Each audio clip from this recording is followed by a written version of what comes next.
반도체 업황은 좋은데 주가는 거칠게 흔들립니다. 좋은 뉴스는 계속 나오는데 외국인은 단기 차익 실현을 합니다. 메모리 가격은 더 오를 것 같은데 미국 금리 부담은 다시 커지고 있습니다. 그래서 오늘 영상은 하이닉스 들고 있는 분들, 지금이라도 따라가야 하나 고민하는 분들, 너무 많이 오른 것 같아서 못 사고 있는 분들, 반도체 장세가 끝난 건지 아직 더 남은 건지 헷갈리는 분들이 반드시 보셔야 합니다. 미국 반도체 랠리, 외국인 매도, 미국 금리 상승, 2027년 이후까지 이어지는 반도체 공급 부족, 그리고 AI 시대의 다음 파도. 이걸 따로 보면 복잡합니다. 그런데 하나로 묶으면 하이닉스가 지금 어떤 구간에 들어왔는지 보입니다. 오늘은 글로벌 증시 흐름과 반도체 업황, 그 안에서 하이닉스의 전망, 그리고 투자자가 지금 어떻게 대응해야 하는지 짚어보겠습니다. 먼저 오늘 장 흐름부터 봐야 합니다. 코스피는 장 초반 8,600선을 넘기며 출발했습니다. 미국 기술주가 강했고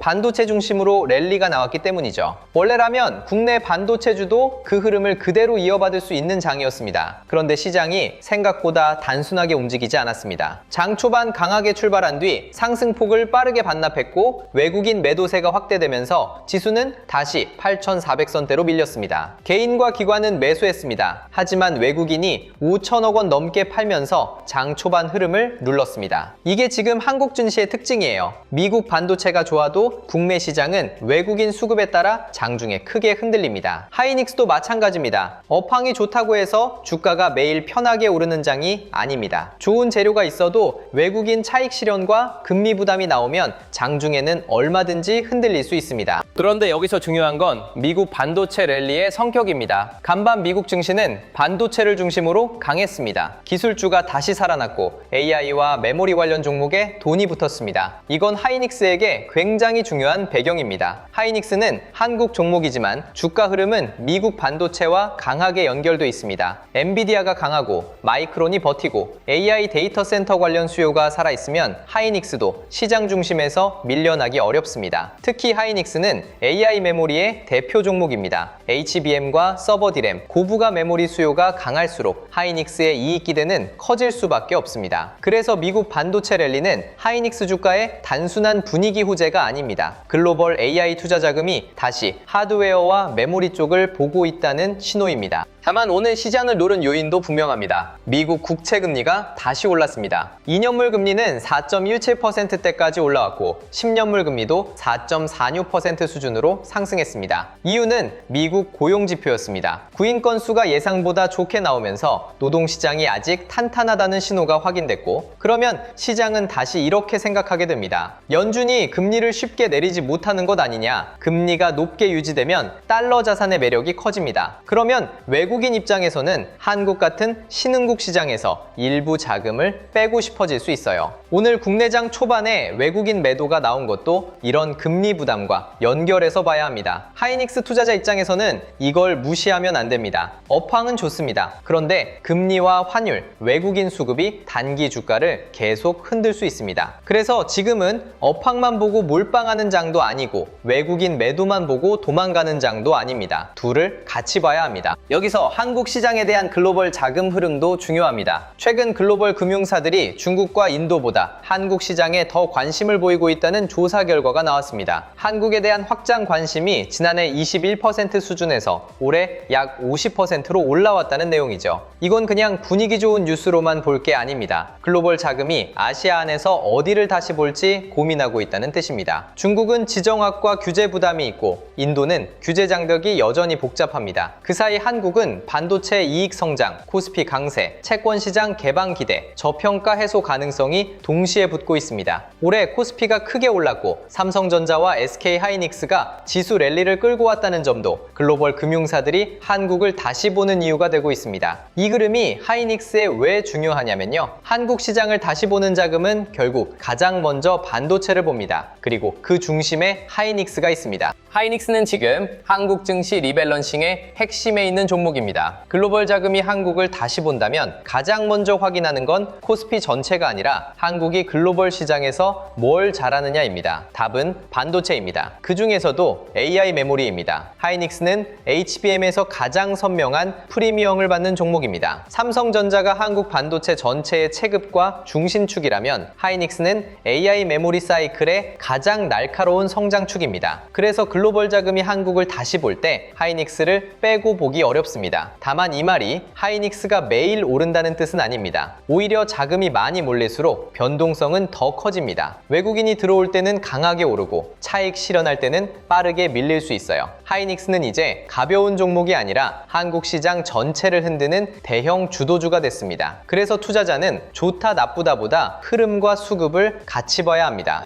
지금 반도체 업황에서 가장 중요한 건 메모리 가격입니다. 메모리 가격 강세가 2027년 이후까지 이어질 수 있다는 전망이 나오고 있습니다. 이건 하이닉스에게 굉장히 큰 이야기입니다. 왜냐하면 하이닉스의 실적은 HBM만으로 움직이는 게 아니기 때문입니다. HBM이 프리미엄을 만들고 서버 D램이 이익을 밀고 범용 메모리 가격 상승이 전체 수익성을 더 끌어올립니다. AI 데이터 센터 투자가 커지면 고성능 메모리 수요가 늘어납니다. 그런데 데이터 센터의 생산 능력이 몰리면 소비자용 전자제품에 들어가는 메모리도 부족해질 수 있습니다. 즉, AI가 HBM만 끌어올리는 게 아닙니다. AI가 메모리 전체 공급 구조를 흔들고 있습니다. 이게 지금 반도체 업황의 핵심입니다. 예전에는 메모리 가격이 오르면 언젠가 공급이 들고 다시 가격이 꺾이는 사이클을 걱정했습니다. 지금도 그 리스크는 있습니다. 하지만 이번 사이클은 AI 데이터 센터라는 거대한 수요가 메모리 전체를 끌고 있다는 점에서 예전과 다르게 봐야 합니다. 마이크론 CEO도 수요가 업계 공급을 크게 웃돌고 있고 AI 수요와 구조적인 공급 제약 때문에 타이트한 수급이 2027년 이후까지 이어질 수 있다고 말했습니다. 이 부분은 하이닉스에게 직접적인 의미가 있습니다. 마이크론은 메모리 업계 3위입니다. 업계 3위가 이렇게 강하게 말할 정도라면 시장은 자연스럽게 하이닉스를 다시 봅니다. 하이닉스는 이미 HBM에서 가장 앞선 기업으로 평가받고 있습니다. AI 서버에 들어가는 고부가 메모리 수요가 커질수록 하이닉스 실적 기대는 더 커질 수밖에 없습니다. 게다가 가격 전망도 강합니다. 일부 전망에서는 올해 3분기 메모리 가격이 전분기 대비 40, 50%, 4분기에도 추가 상승할 수 있다는 이야기가 나오고 있습니다. 물론 이건 전망입니다. 그대로 확정된 숫자는 아닙니다. 하지만 시장이 지금 메모리를 어떻게 보고 있는지는 분명합니다. 수요는 강하고 공급은 빠르게 늘기 어렵고 가격은 더 오를 수 있다는 쪽입니다. 하이닉스에게 이보다 강한 업황 배경은 많지 않습니다. 완성품 업체들이 느끼는 부담도 메모리 업황의 강도를 보여줍니다. 마이크로소프트는 엑스박스 가격 인상 배경으로 콘솔용 저장 장치와 메모리 가격 상승을 언급했습니다. 애플도 맥과 아이패드, 주변 기기 가격을 올렸고 팀 쿡 CEO가 메모리 가격 급등을 이례적인 공급 충격으로 표현했다는 내용도 나왔습니다. 테슬라의 일론 머스크도 메모리 가격 상승과 생산 부족에 대해 굉장히 강하게 언급했습니다. 이런 말들이 왜 중요하냐면요. 이제 메모리 가격 상승은 반도체 업계 안에서만 이야기되는 뉴스가 아닙니다. 완성품 업체들의 가격 정책에 영향을 주고 있습니다. 소비자 제품 가격까지 밀어올릴 정도로 메모리 공급 부족이 현실화되고 있다는 뜻입니다. 하이닉스 입장에서는 이런 환경이 실적에는 우호적입니다. 고객사가 가격을 누르는 시장이 아니라 물량을 확보하려고 움직이는 시장이니까요. 다만 소비자 제품 수요가 너무 약해지면 그건 또 다른 부담이 될 수 있습니다. 그래서 하이닉스는 AI 데이터 센터 수요와 소비자 수요 사이의 균형도 봐야 합니다. AI 시대의 투자 흐름도 봐야 합니다. 지금 AI 기술 발전 속도는 과거보다 훨씬 빠릅니다. 예전에는 새로운 기술 사이클이 2, 3년 단위로 천천히 왔습니다. 그런데 지금은 AI가 개발 자체를 가속하고 있습니다. 챗 GPT, 제미나이, 클로우드 같은 서비스가 빠르게 버전업되고 있고 AI 에이전트와 피지컬 AI 이야기도 생각보다 빠르게 시장으로 들어오고 있습니다. 이 말은 투자자에게도 중요합니다. 한 번 놓쳤다고 끝나는 장이 아니라는 뜻입니다. AI 시대에는 다음 파도가 더 빨리 올 수 있습니다. 그런데 다음 파도를 타려면 내가 뭘 사고 있는지 알아야 합니다. 하이닉스는 이 흐름에서 굉장히 이해하기 쉬운 핵심 종목입니다. AI가 커질수록 더 많은 GPU가 필요하고 GPU 옆에는 HBM이 필요하고 데이터 센터에는 서버 D램과 저장 장치가 필요합니다. 이 연결고리를 이해하면 하이닉스가 왜 계속 시장 중심에 있는지 보입니다. 여기서 하이닉스 전망을 보겠습니다. 단기적으로는 변동성이 큽니다. 이건 피할 수 없습니다. 미국 반도체가 강하게 올라와도 북미 시장에서는 외국인 매도가 나오면 장중에 크게 흔들릴 수 있습니다. 미국 금리가 오르면 외국인 수급은 더 민감해집니다. 하이닉스는 이미 많이 오른 종목이기 때문에 차익 실현도 언제든 나올 수 있어요. 그래서 단기적으로는 좋은 뉴스가 나와도 추격 매수는 조심해야 합니다. 하지만 단기 조정이 나온다고 업황이 바로 꺾였다고 볼 필요도 없습니다. 미국 반도체가 살아있고 마이크론과 엔비디아가 버티고 메모리 가격 전망이 유지되고 하이닉스가 장중에 회복력을 보인다면 조정은 다시 기회가 될 수 있습니다. 단기 대응은 방향을 맞추는 게 아니라 눌림의 성격을 구분하는 겁니다. 1년 전망으로 보면 하이닉스는 여전히 AI 메모리 사이클의 중심에 있습니다. HBM 수요는 계속 강하고 데이터 센터 투자는 이어지고 메모리 공급 부족 전망도 쉽게 꺾이지 않고 있습니다. 여기에 글로벌 금융사들이 한국 시장을 다시 보는 흐름이 이어진다면 하이닉스는 한국 대표 수혜주로 계속 주목받을 수 있습니다. 다만 1년 동안 직선으로만 오르기는 어렵습니다. 이미 주가가 크게 오른 만큼 기대가 높아졌고 실적이 그 기대를 계속 따라줘야 합니다. 하이닉스는 이제 좋은 회사라는 것만으로 오르는 구간을 지나 좋은 숫자를 계속 보여줘야 하는 구간입니다. HBM 매출, 영업이익률, 고객사 장기 계약, 생산 능력 확대, 미국 반도체 흐름, 외국인 수급이 계속 확인돼야 합니다. 이 흐름이 살아있다면 1년 관점에서 하이닉스의 큰 방향은 아직 열려 있습니다.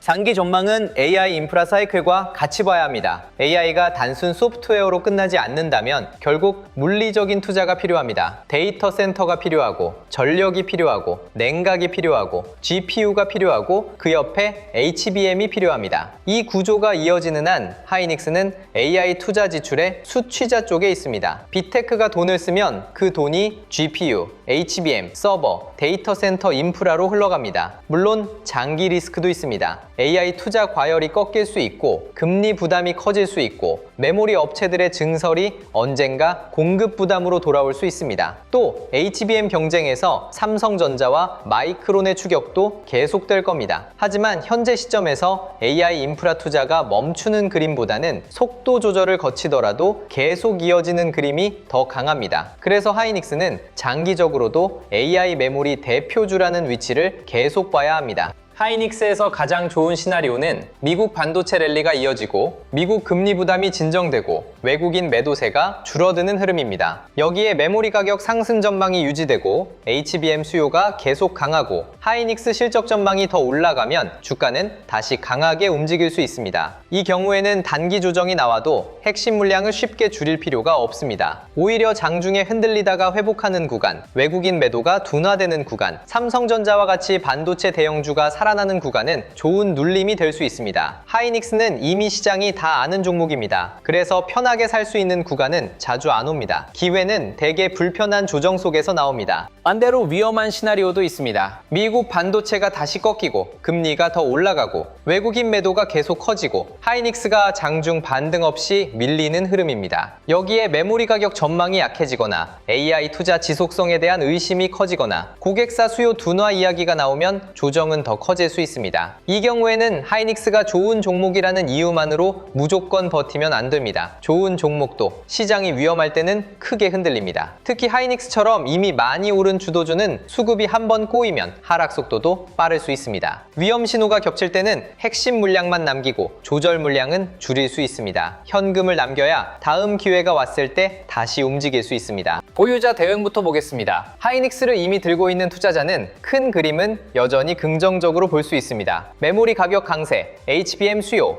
AI 데이터 센터 투자, 글로벌 자금의 한국 관심 확대는 하이닉스에게 우호적인 재료입니다. 하지만 보유자는 뉴스가 좋다고 방심하면 안 됩니다. 이미 주가가 많이 오른 만큼 작은 노이즈에도 차익 실현이 나올 수 있습니다. 그래서 보유자는 물량을 나눠야 합니다. 핵심 물량은 AI 메모리 사이클과 하이닉스의 중장기 성장성을 보고 가져가는 물량입니다. 조절 물량은 외국인 매도, 금리 급등, 미국 반도체 반도체 조정, 장중 약세가 겹칠 때 대응하는 물량입니다. 전부 팔거나 전부 버티는 방식보다 훨씬 현실적입니다. 하이닉스 같은 주도주는 비중 조절이 곧 실력입니다. 신규 진입자는 더 냉정해야 합니다. 하이닉스는 이미 많이 오른 종목입니다. 좋은 회사라는 이유만으로 아무 자리에서 들어가면 다음 조정 때 버티기 어렵습니다. 신규 진입자는 강한 상승을 보고 따라붙는 것보다 조정이 왔을 때 그 조정의 성격을 봐야 합니다. 미국 반도체가 살아있는지, 마이크론과 엔비디아가 버티는지, 메모리 가격 전망이 유지되는지, 외국인 매도가 줄어드는지, 삼성전자와 같이 대형 반도체가 회복하는지 봐야 합니다. 이 신호가 살아있다면 분할 진입을 고민할 수 있습니다. 반대로 금리 부담이 커지고 미국 반도체가 무너지고 외국인 매도가 계속되고 하이닉스가 장중 회복하지 못하면 싸 보인다고 들어가면 안 됩니다. 신규 진입은 확신이 생긴 뒤 추격하는 게 아니라 근거가 살아있는 눌림에서 준비하는 겁니다. 현금 보유자는 조급할 수 있습니다. 하이닉스가 계속 오르는 걸 보면 묻힌 것 같죠? 특히 주변에서 하이닉스 이야기가 많아질수록 지금이라도 사야 하나 싶어집니다. 하지만 현금은 약점이 아닙니다. 지금 같은 변동성 상에서는 현금이 있어야 눌림에서 움직일 수 있습니다. 다만 현금을 들고 있다고 해서 막연히 기다리면 안 됩니다. 체크해야 합니다. 미국 반도체가 강한지, 금리가 안정되는지, 외국인 매도가 둔화되는지, 하이닉스가 장중 저점을 지키는지, 메모리 가격 전망이 계속 유지되는지 봐야 합니다. 이 흐름이 맞으면 분할로 접근할 수 있습니다. 현금 보유자는 조급함보다 순서가 중요합니다. 하이닉스는 놓쳤다고 끝나는 종목이 아닙니다. AI 시대에는 다음 파도가 더 빨리 올 수 있습니다. 그 다음 파도를 기다릴 준비가 필요합니다. 고점에 물린 투자자는 더 조심해야 합니다. 하이닉스를 높은 가격에서 잡은 분들은 조금만 반등해도 탈출하고 싶고 조금만 빠져도 물타기하고 싶어질 수 있습니다. 하지만 물타기는 손실이 싫어서 하는 게 아닙니다. 시나리오가 살아있을 때 하는 겁니다. 하이닉스의 HBM 경쟁력이 유지되는지, 메모리 가격 전망이 살아있는지, 외국인 수급이 회복되는지, 미국 반도체가 다시 강해지는지, 삼성전자와 같이 반도체 대형주가 움직이는지 봐야 합니다. 이 신호가 살아있다면 분할 대응이 가능합니다. 하지만 위험 신호가 겹치는데 단순히 평단을 낮추려고 무리하게 물타기하면 리스크가 더 커질 수 있습니다. 고점 보유자는 감정으로 대응하면 안 됩니다. 기준으로 대응해야 합니다. 수익 중인 투자자도 고민이 많을 겁니다. 더 갈 것 같아서 못 팔고 조정이 오면 수익이 줄어들까봐 불안하죠. 하이닉스 같은 주도주는 이 고민이 더 큽니다. 왜냐하면 올라갈 때도 강하지만 조정도 강하게 나오기 때문입니다. 수익 중인 투자자는 핵심 물량과 조절 물량을 나눠야 합니다. AI 메모리 사이클, HBM 수요, 메모리 가격 상승, 글로벌 자금의 한국 선호가 살아있다면 핵심 물량은 남길 수 있습니다. 하지만 단기 급등이 나오고 외국인 차익 실현이 강해지고 미국 금리 상승과 반도체 조정이 겹치면 조절 물량 일부는 줄일 수 있습니다. 수익을 지키는 것도 실력입니다. 큰 장에서는 한 번에 다 맞추려고 하기보다 비중으로 대응해야 합니다. 앞으로 하이닉스에서 봐야 할 흐름은 하나로 연결되어 있습니다. 미국 반도체가 계속 강해야 합니다. 엔비디아, 마이크론, 필라델피아 반도체 지수가 버텨야 하이닉스도 글로벌 수급을 받을 수 있습니다. 메모리 가격 전망도 계속 확인해야 합니다. 3분기와 4분기 가격 상승 기대가 유지되는지, 2027년 이후 공급 부족 전망이 흔들리지 않는지가 중요합니다. 외국인 수급도 봐야 합니다. 외국인이 계속 팔기만 하면 주가가 무겁게 움직일 수 있습니다. 하지만 외국인 매도가 차익 실현으로 끝나고 다시 반도체를 담기 시작하면 하이닉스는 빠르게 회복할 수 있습니다. 또 삼성전자와의 동행도 중요합니다. 하이닉스 혼자만 움직이는 장보다 삼성전자와 같이 움직일 때 한국 반도체 장세가 훨씬 건강합니다. 여기에 삼성전기, 장비주, 소부장, 전력기기까지 돈이 번지면 AI 반도체 장세는 더 넓어질 수 있습니다. 이번 영상의 결론은 분명합니다. 하이닉스의 업황은 여전히 강합니다. 미국 반도체 랠리, AI 데이터 센터 투자, HBM 수요, 메모리 가격 강세, 2027년 이후까지 이어질 수 있는 공급 부족 전망은 하이닉스에게 우호적입니다. 글로벌 금융사들이 중국과 인도보다 한국 시장을 다시 보는 흐름도 한국 반도체에는 긍정적입니다. 하지만 주가는 이미 많이 올라왔습니다. 외국인 차익 실현이 나오고 미국 금리가 오르고 북미 시장 변동성이 커지면 하이닉스는 얼마든지 흔들릴 수 있습니다. 그래서 지금 필요한 건 무조건 낙관도 아니고 무조건 공포도 아닙니다. 업황은 밑돼 자리는 따져야 합니다. 좋은 종목이라는 이유로 추격하지 말고 좋은 업황이 살아있는 눌림에서 분할로 대응해야 합니다. 지금 시장은 우리가 예전에 알던 코스피가 아닙니다. 사이드카와 서킷 브레이커가 반복되고 삼성전자와 하이닉스 같은 초대형주도 하루에 몇 %씩 급등락하는 시장입니다. 이런 시장에서는 좋은 종목을 몰라서 못 사는 게 아니라 언제 시장이 다시 보기 시작하는지 신호를 놓쳐 늦는 경우가 많습니다. 하이닉스도 마찬가지입니다. 미국 반도체 흐름, 메모리 가격 전망, 외국인 수급, 삼성전자 동행, 장비주와 소부장 확산, AI 데이터 센터와 전력 인프라까지 같이 봐야 합니다. 이 흐름을 매일 혼자 다 체크하기는 쉽지 않습니다. 그래서 영상 아래 더보기란에 주도주 알림센터 신청 페이지를 남겨두겠습니다. 여기서는 장전 시황, 관심 종목 신호, 한국 반도체와 주도주 흐름, 미국 나스닥 주도주 흐름까지 시장에서 실제로 돈이 움직이는 방향을 같이 체크하면서 투자에 적용하시기 바랍니다. 그리고 단순히 신호만 따라가는 것이 아니라 시장의 흐름을 스스로 읽고 대응하는 눈도 키우셔야 합니다. 영상 아래 더보기란에서 무료 배포 중인 전자책 코스피 8000의 시대 자료도 함께 확인해 보시면 좋겠습니다. 하이닉스는 지금 AI 메모리 시대의 중심에 있는 종목입니다. HBM, 서버 D램, 데이터 센터, 메모리 가격 강세, 글로벌 자금의 한국 재평가까지 여러 축이 동시에 붙어 있습니다. 조정은 나올 수 있습니다. 변동성도 계속 클 겁니다. 하지만 메모리 수요가 살아있고 AI 데이터 센터 투자가 이어지고 하이닉스가 HBM 주도권을 계속 유지한다면 이 종목은 계속 시장의 중심에서 봐야 합니다. 투자자는 좋은 뉴스에 취하지도 말고 단기 흔들림에 겁먹지도 말아야 합니다. 하이닉스에서 중요한 건 올랐다, 내렸다를 하루하루 맞히는 게 아닙니다. 큰 업황이 살아있는지, 돈이 다시 들어오는지, 그리고 그 안에서 내가 어떤 자리에서 대응하는지입니다. 그 차이가 이번 AI 반도체 장세에서 계좌의 차이를 만들 겁니다.